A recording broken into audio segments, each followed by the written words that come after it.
For 40 years, the narrative has been that black men ain't shit.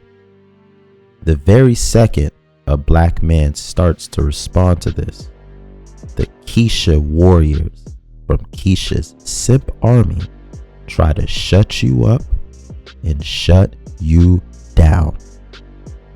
They stop you from saying anything negative about Keisha, pointing out any facts, and they will go to extreme lengths to absolve Keisha of any blame. For 40 years, the narrative has been black men ain't shit. The moment a black man opens his mouth to fight back against this narrative, Keisha and her simp army show up to derail the conversation. They want to stop you from talking. They want to tell you to remain silent as you have been for the last 40 years. They do not want you to speak on the subject in any capacity. They do not want you to try to hold Keisha accountable in any capacity, because that goes against the narrative they've been trying to force down all of our throats for the last 40 years. You see, Keisha has to remain in an infant state. She has to remain essentially a child. That way, she can avoid accountability.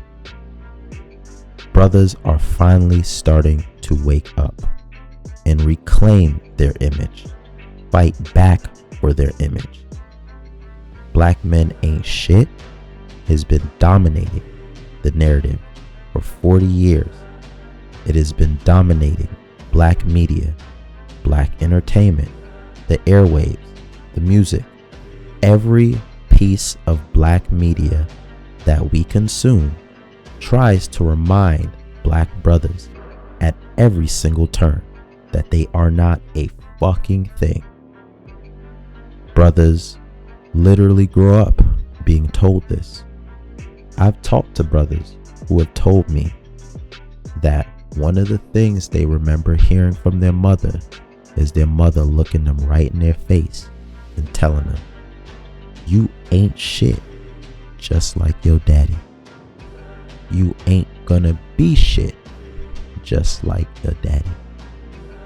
Brothers grow up in a world where they are constantly being told and reinforced by everyone around them that black men ain't shit. Before you even get to an age to be able to make decisions for yourself, you're already told that you're not shit, that your life is meaningless, and that you are a non-factor and you mean absolutely nothing. The women are saying this. That's what they've been saying. Let a brother like me use his platform to express something to the contrary, and it will be met with gaslighting, shaming language. Why do you care? Why do you give a fuck? Aren't you supposed to be leaving anyway? You sound hurt. You sound like you still care. It sounds like you seeking their approval.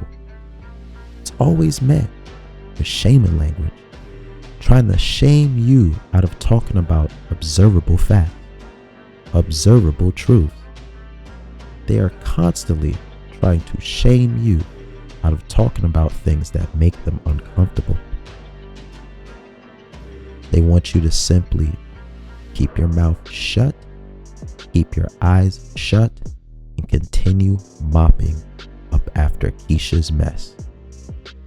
The mainstream media narrative is that black men ain't shit. The mainstream media narrative is not that black women play a factor in some of the issues that they face. They don't want you to talk about that. They want you to keep the attention on the black man. You see, people like me using their platforms to try to hold these women accountable are the minority. I would say for every 500 to 1,000, and this is probably me being generous, every 500 to 1,000 platforms saying that black men ain't shit, there is one single platform, a drop in the bucket essentially, like mine, that are trying to say, hey, let's talk about the place that women serve in this entire mess. We don't make up the majority. We are the minority. Why is it that platforms like mine cannot speak about any of the issues that black women have? You see, what they're telling me every day is, well, why don't you talk about the issues with men? Why don't you want to hold the man accountable? Why don't you talk about Pookie and Ray Ray and his accountability in all of this? We have been holding the men accountable for the last 40 years. We've been holding them so accountable to the point of where we're telling productive black men who have no place in this conversation that they are not doing enough. These same men who are at home with their wives, with their kids, are being told that they are not doing enough, that they are not picking up enough of these young kids and quote unquote mentoring them. That's how far we have reached in the accountability pipeline for men. It's to the point of where we're dragging down brothers who have absolutely nothing to do with this situation into the situation. That's how far the accountability has reached. How much further does the accountability have to go? I am but just one single account that talks about the things that I talk about. There are 500 people, 1,000 people, 3,000 people, 5 million people saying that black men ain't shit. And there is one lowly guy, just me, and a couple other small pages saying, hey, maybe some of these women are just picking brothers who ain't shit. You see, this conversation exposes a lot about people's opinions about black men. No matter what your social status is, no matter what your income level is, no matter what your achievements are, no matter what your education level is, there's something about people that inherently believe that all black men are abandoning their children en masse. That it is not a specific archetype of black men that black women keep showing us time and time and time again that they prefer, that they want. You see, it is not a conspiracy that black women prefer street dudes, thugs. You have all of these people that try to muddy the water and try to play disingenuous and act like, well, what are you talking about? They try to gaslight you. This is what they do. What are you talking about? Black women they don't like thugs. I've never seen a black woman who likes a thug. They try to pretend as if black women are consolidating en masse on productive black men. How many times do you have to see these women tell you directly to your face, we don't like the archetype of man that is good to be a mentor. We don't like a good to do man. They are lame. The sex game is trash. This and that. Whatever. How many times do you have to hear that to accept the fact that women simply do not like the type of man that would be a good father to their kids? You see, it's very clear what that archetype of man is, everybody in the room. But somehow, women never pick them to be the father of their kids. Again, these people are repeatedly telling me to use my platform the same way the other 500, 1,000, 10 million people are using their platforms to say that black men ain't shit. They want you to be one of them. Hey, you see all those guys over there telling black men that they ain't shit. Why don't you sit up here and hold the men accountable and tell them that they ain't shit, like how we've been doing for the last 40 years? Why are you trying to be nuanced? Why are you trying to be different? Right? See, when you try to make a nuanced argument, they tell you very plainly that they do not want nuance. They want you to join in with the mainstream narrative that black men ain't shit.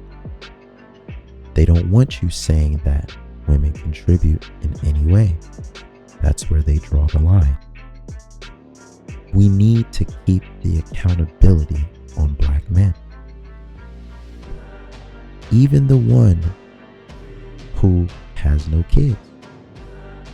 If his kids aren't theirs, if he doesn't have kids, we're going to blame him. You know, we're telling black men with no kids, why don't you go mentor Keisha's kids to have no kids? Quote unquote mentorship, because we know what black women mean when they say that. What's the problem with mentorship? It becomes all of these different things, right? Even if you try to meet these brothers in the middle and say, hey, I'm okay with mentorship. This is what most brothers are saying in this. If I'm going to go back to this mentorship topic, right? Most brothers were not saying that, hey, we don't want mentorship. Brothers were trying to paint a picture to show women that the reason why you're crying out to this degree has something to do with the fact that you have no masculine figure in the home. You don't have anyone. Where is that child's biological father?